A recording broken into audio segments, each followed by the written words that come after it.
berkata, Eneas, Yesus Kristus menyembuhkan engkau, bangunlah dan bereskanlah tempat tidurmu.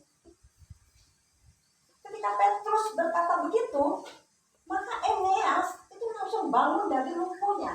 Dia bangun dari tempat tidurnya.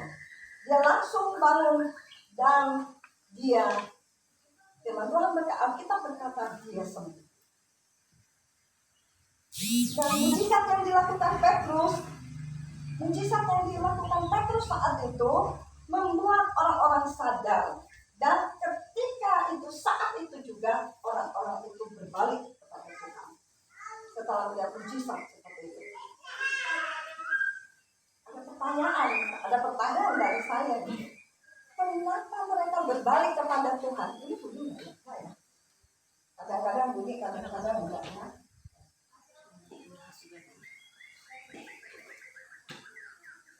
Kenapa mereka berbalik? Kenapa mereka berbalik kepada Tuhan? Mereka berbalik apa karena melihat Eneas sembuh? Maka kenapa mereka berbalik kepada Tuhan? Pemberi mujizat? Tentu tidak. Bukan karena melihat mujizat. Tetapi kita bisa baca lagi perkataan daripada Petrus. Perkataan Petrus itu kita harus simak. Yaitu berkata Petrus, Eneas, Yesus Kristus menyembuhkan engkau. Jadi kurang tepat kalau orang-orang saat itu berbalik kepada Tuhan. Itu karena melihat kesembuhan, bukan? Tetapi mereka berbalik kepada Tuhan karena perkataan itu, Eneas, Yesus Kristus. Itulah yang menyadarkan mereka, mengingatkan mereka, oh, Yesus Kristus itu masih ada. Karena mereka saat itu kan sedang dalam apa ya? Orang percaya itu sedang mengalami tekanan, penganiayaan itu sangat hebat penganiayaan waktu itu. Ya, kata Alkitab yang kita baca, penganiayaan yang sangat hebat yang terjadi saat itu, berarti banyak pembunuhan. Makanya pengikut Kristus waktu itu pada mengungsi semua. Dan ketika mereka tertekan, pikiran mereka hanya ketakutan. Saya rasa nggak ada bedanya saat sekarang ini. Mungkin di sini aman.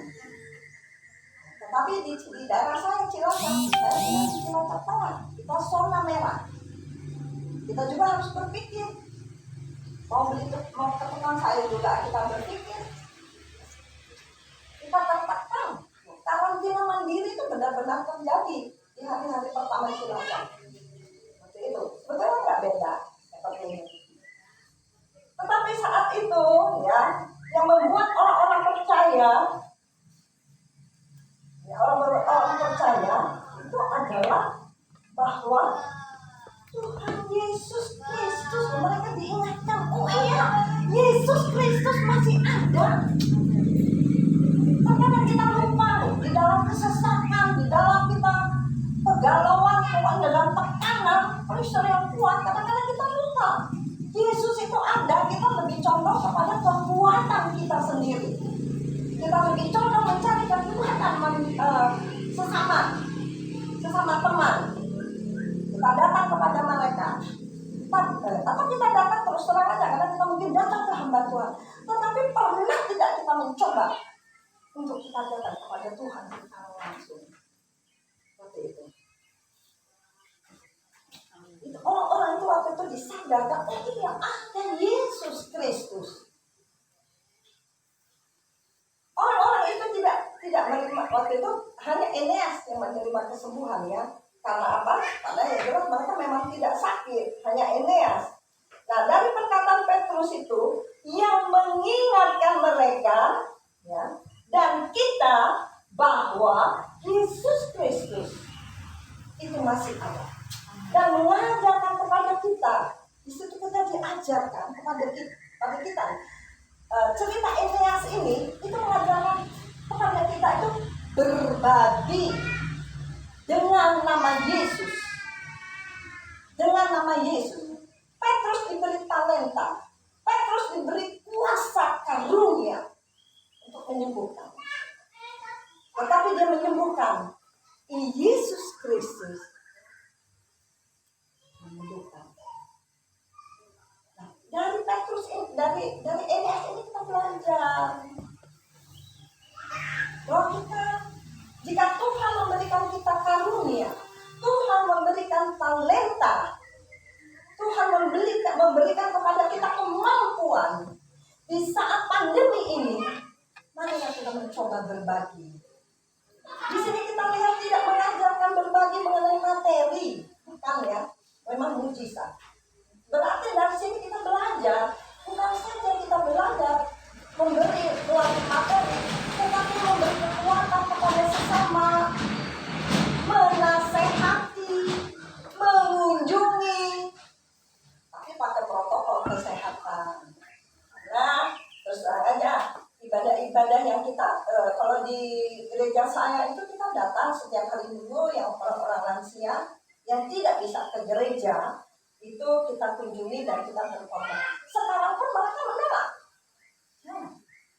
Nah, bilang lansia, takut. Lansia begitu meriskan, ya, meriskan karena daya tahan tubuh kita ini sudah berkurang. Kena apa saja, apalagi cuma flu dan batuk itu pasti kita kena. Saya berbicara kita ada umur yang di atas 60 ada? Nggak ada ya? Berarti aku toh. Berarti cuma saya nih ya. Biasa. Kembali lagi ke firman Tuhan ya.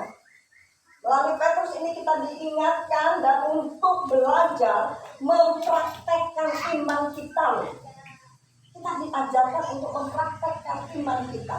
Jadi dari sini kita belajar Tuhan memang memilih hamba-hambanya. Tuhan memilih para hamba-hambanya, para pendeta, para apapun. Tapi Tuhan juga sebelum terakhir yang mengatakan di dalam namaku ada kuasa. Amin. Kuasa untuk menyembuhkan, kuasa untuk mengusir setan. Kalau imanmu kepada Tuhan sungguh luar biasa, praktekkan. Dulu sebelum saya terjun full ke pelayanan, saya dengar cerita teman saya dia lagi persekutuan, dia kasih kesaksian. Saya mau ibadah oikomene, hujan lebat sekali. Terus dia teringat ada hambanya itu Haryanto itu dia bisa begini. Dalam nama Tuhan Yesus berhenti. Dia bilang, aku keinget gitu. Aku bilang, aku percaya Tuhan. Terus dia angkat tangan. Dia juga angkat tangan. Dalam nama Tuhan Yesus berhenti hujan. Tuhan Yesus yang menguasai udara cuaca. Terus puji Tuhan berhenti. Makanya dia bisa pergi oikomene dan beri kesaksian. Saya tidak mau kalah. Satu waktu saya harus ke Nusa Kambangan. Hujan lagi. Saya teringat itu teman saya, itu ibu-ibu itu. Ibu-ibu itu bisa. Tuhan kita sama. Iman saya juga percaya bahwa Tuhan yang sebaiknya adalah Tuhan yang hidup. Saya praktekkan itu. Dan saya mengangkat tangan saya. Tangan nama Tuhan Yesus yang mengendalikan udara, cuaca saat ini berhenti. Sebetulnya sih berdoa kepada Tuhan itu tidak usah dengan kata-kata yang bagus, tetapi ketika kita mengeluarkan kata-kata itu diimani benar-benar. Aku percaya bahwa Tuhan saya memang benar. Jadi ketika kita mempercayai kata-kata saya, itu akan terjadi. Apa gagal dalam doa karena kadang-kadang kita tuh asal ngomong bla bla bla bla bla bla bla bla, tapi bla blanya itu tidak diimani. Jadi belajarlah seperti Petrus, mengimani, mempraktekkan karunia yang diberi kepada dia. Banyak lagi ya ceritanya, tapi nanti akan panjang. Nah, kita kembali lagi ke firman Tuhan. Itu cerita daripada Petrus membuat mujizat ya di kota Pulau Lida. 17 kilometer dari kota Lida ada sebuah kota, itu kota pelabuhan namanya Yope. Jadi 17 kilometer daripada Lida itu ada sebuah kota pelabuhan. Nah, kota itu bernama Yope. Mujizat yang dilakukan Petrus itu ternyata terdengar sampai di Yope. Terdengar sampai di Yope. Nah, dalam ayat 36 dijelaskan bahwa seorang bernama Tabita, di 36 ya, di Yope ada seorang murid perempuan bernama Tabita, yang bahasa Yunani-nya adalah Dorcas, yang dikenal sebagai perempuan yang banyak melakukan kebaikan-kebaikan.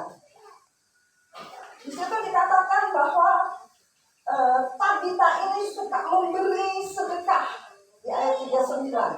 Dan menurut kesaksian orang-orang, Tabita ini banyak memberikan jasa gratis. Dorcas ya, Tabita itu Dorcas yang kita dikenal atau Tabita dan Dorcas ya.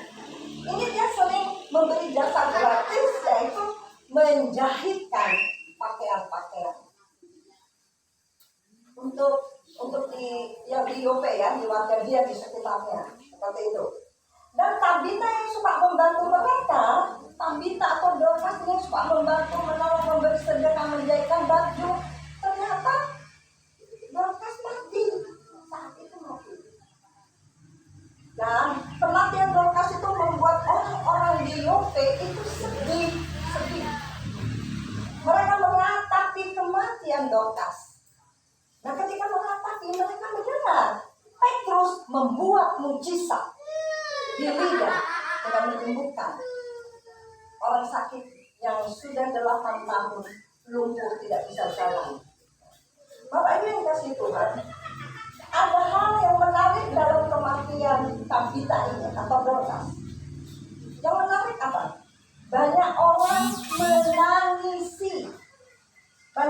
menangisi seolah-olah mereka tidak mau kehilangan sosok Tabita. Mereka menangisi benar-benar menangisi. Nah, buat tadi saya katakan apa sih yang menarik? Apa yang menarik dari sekian? Ternyata dari sekian banyak orang yang menangis itu, dari sekian janda-janda yang menangis itu, di dalam Alkitab tidak tertulis saudara-saudara yang menangis. Saudara tidak. Itu yang menangis itu bukan saudara-saudaranya, justru teman-temannya dan tetangga-tetangga. Itu sangat menarik. Itu sangat menarik buat saya. Mereka semua tidak ada hubungan keluarga, atau mereka semua tidak ada hubungan darah. Lalu ketika Petrus datang, kenapa mereka menangis dengan sedih? Ketika Petrus datang, mereka menangis dengan sedih, sambil nunjuk-nunjuk, Dorcas seperti itu. Tabita seperti itu, mereka menunjukkan seperti itu. Dia yang jahitin baju-baju saya, dia yang membuat kebaikan itu, semua menangis. Tapi ketika mereka menangis sedih karena mereka teringat semua kebaikan-kebaikan Dorcas. Sekali lagi saya katakan kenapa itu menarik, karena mereka tidak punya hubungan keluarga. Menarik tuh, buat saya menarik. Ini bagus untuk kita di masa depan. Ini bagus, ini adalah sebuah peringatan buat kita.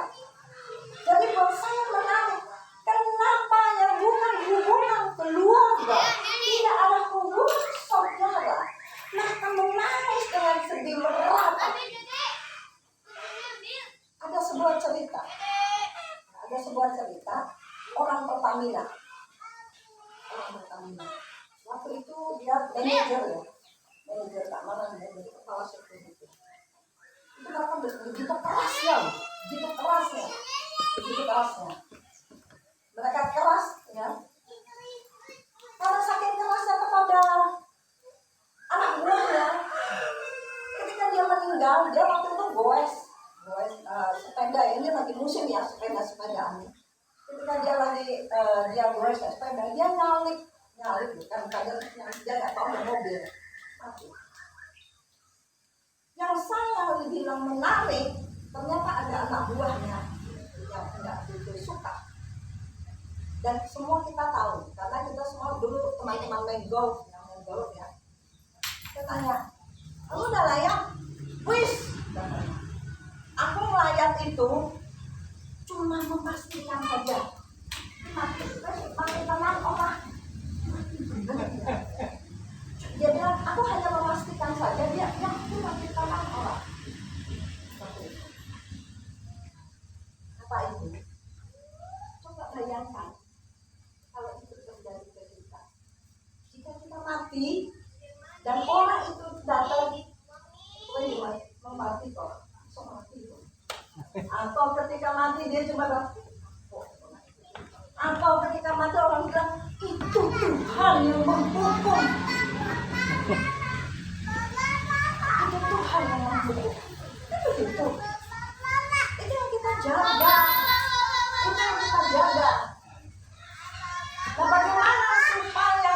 Nah, bagaimana supaya kita bisa seperti Dorcas? Janganlah seperti yang kita ada beberapa begitu. Oh, matinya sudah layak orang aku katanya aku. Maka saya bilang cerita Dorcas ini sangat luar biasa. Dari bukan ada saudara, tetapi mereka menangis. Tapi Bapak Ibu, hidup adalah pilihan. Amin. A, B, C, D. A, aku. B, hilang. Ada C. Ada D. D itu death. Kematian, dan death. Di antara kata kelahiran dan kematian ada huruf C. Choice. Pilihan. Hidup pilihan. Kita mau bagaimana besok, itu tergantung pilihan kita. Mau seperti Dorcas supaya benar-benar menjadi berkat bagi sekitarnya.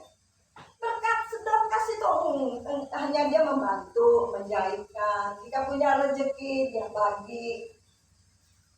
Saya lupa bahwa tema ini adalah berbagi kebaikan atas nama Yesus. Berbagi kebaikan atas nama Yesus. Nah, hidup adalah pilihan di antara born dan death. Itu ada choice. Ya, ada pilihan. Nah, bagaimana kita mati besok? Kita ada contoh Dorcas. Seperti itu. Nah, dari ini kita belajar. Ada banyak kita belajar dari firman Tuhan ini. Kita mau diratapi, mau meratapi, atau kita mau seperti tadi. Halus. Coba bayangkan ya. Waktu suami saya meninggal, saya juga kaget, tapi masalahnya bukan satu orang gitu loh. Ada 2 orang. Ada satu ibu-ibu. Nama saya Foni. Dia orang Batak. Jadi nggak bisa panggil Fon. Jadi Fon. Kenapa dia mati, Fon? Ini di depan orang, dia maksa. Ini kalau istrinya dia kok selingkuhannya? Dia tutup si pandang. Dia teriak seperti itu. Ada satu lagi datang lagi. Saya pulang dia datang. Tante, kenapa si Om mati? Tante mana-manain ya? kemarin marah-marahin suamiku mati katanya. Iya loh. Seperti itu.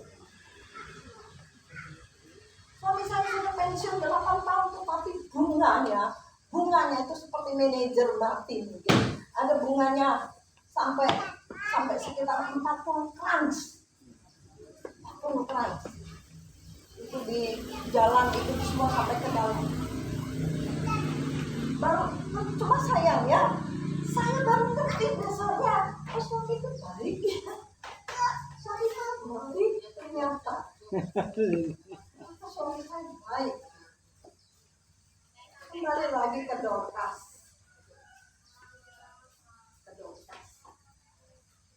Kita matinya mau bagaimana besok? Ini Dorcas mati.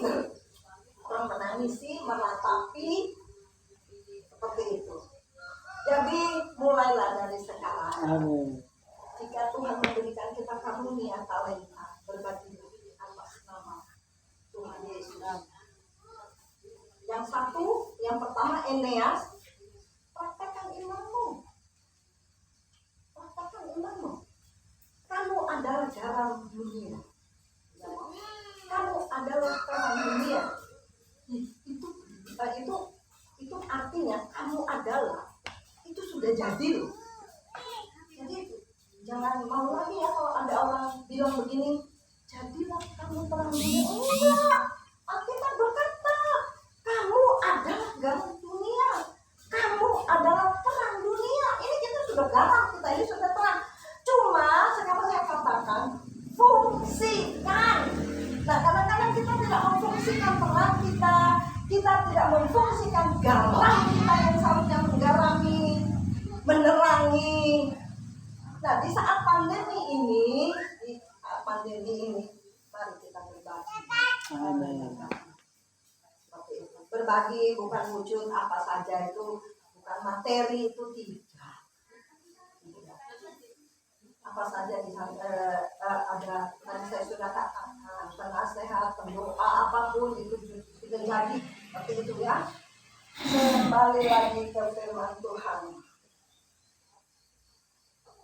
Melalui kebaikan ya, Dorcas atau Tabita, kita melihat bagaimana hasil dari orang-orang yang memberikan selama dia hidup. Melalui dia kita belajar seperti itu. Dari sini kita belajar atau melihat iman yang berbuah. Iman yang berbuah. Perlu diketahui ya, bahwa hanya orang-orang yang beriman kepada Yesus Kristus yang dapat melakukan mujizat dan kebaikan. Hanya orang-orang yang beriman kepada Yesus Kristus yang dapat melakukan mujizat dan kebaikan. Karena apa? Kita bisa melakukan kebaikan karena kita ada kasih kok. Ada kasih. Seperti share-nya Bu Cici, karena ada kasih. Amin. Karena ada mengasihi, aku gereja ini kan seperti tahu itu semua itu habis bagian, jangan sampai gereja itu terlantar, gak ada orang itu karena ada kasih. Karena iman kita kepada Yesus Kristus gitu. Dan yang kedua bahwa yaitu karena dia bisa melakukan itu karena ada dapat melakukan mujizat. Nah itu seperti Petrus,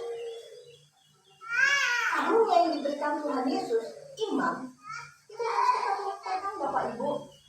Kalau Bapak Ibu tidak mempraktekkan, Bapak Ibu tidak bisa menggunakan karunia itu, nanti seperti berapa talenta, 1 talenta itu diminta Tuhan lagi ya.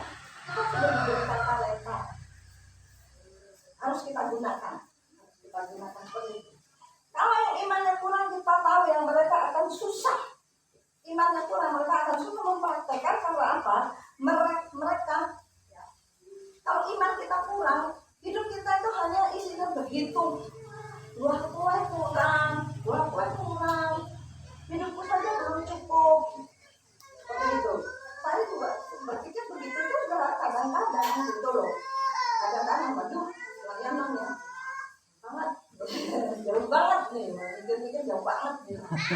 Dan selama hidup saya baru kali ini naik motor ke sini. Saya tuh naik motor di Cilacap itu paling cuma sampai lapangan golf itu. Cuma sampai situ itu pun baru 2 kali Pak. Selama hidup saya ke lapangan golf itu ke depannya, bukan ke lapangan golf, ke depannya lagi itu baru 2 kali saya ke situ naik motor.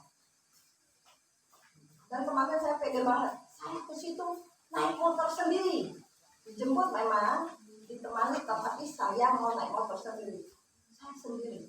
Tapi puji Tuhan anak saya datang, ya udah, terus dia boncengin, nggak usah dijemput. Tetapi ternyata setelah saya mau turun dari Cilacap sini ke sini, saya minta berhenti 3 kali. Nah setiap sudah berhenti, kami turun, baiklah turun, iya turun, tak dulu. Jadi setiap turun itu badanku goyang, tapi 3 kali kita sentuh. Karena itu permintaan gitu, luar biasa. Jadi kurang nih. Jadi kita harus mempunyai iman ya. Orang yang percaya ya, dia tidak akan banyak berpikir terus dan begitu. Aku aja belum cukup. Hidup adalah kesempatan. Berbuat kebaikan tidak perlu menunggu Tuhan. Sebab berbuat kebaikan itu adalah anugerah. Mantap kan? Berbuat kebaikan adalah anugerah. Jadi pakailah anugerah itu untuk melakukan kebaikan-kebaikan. Ya. Gak perlu pakai uang atau memberi sedekah. Kita bisa melakukan kebaikan-kebaikan dengan karunia yang Tuhan beri. Dengan talenta yang Tuhan beri, kecerdasan, kepintaran, kemampuan, itu adalah karunia atau talenta yang Tuhan beri. Atau itu Tuhan titipkan. Dan itu harus dikembangkan, harus dibagi. Jika kita tidak mengembangkan, jangan sampai-sampai yang seperti tadi saya katakan, penerima talenta yang satu itu diambil Tuhan kembali. Sudah punya 1 talenta kok diambil lagi sama Tuhan. Berarti kan hidup ini sia-sia. Bukan hidup ini adalah kesempatan, hidupku sia-sia. Seperti itu. Bapak Ibu yang dikasihi Tuhan, kita belajar dari Dorcas atau Tabita. Dorcas membagi kebaikan, sepertinya itu sudah menjadi gaya hidup Dorcas. Kita lihat Petrus ketika ia datang dan melihat jenazah Tabita, sinyal imannya langsung terhubung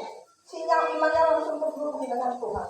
Petrus langsung mempraktekkan iman dia kepada Yesus dengan berlutut dan berdoa di dalam nama Tuhan Yesus, sembuh.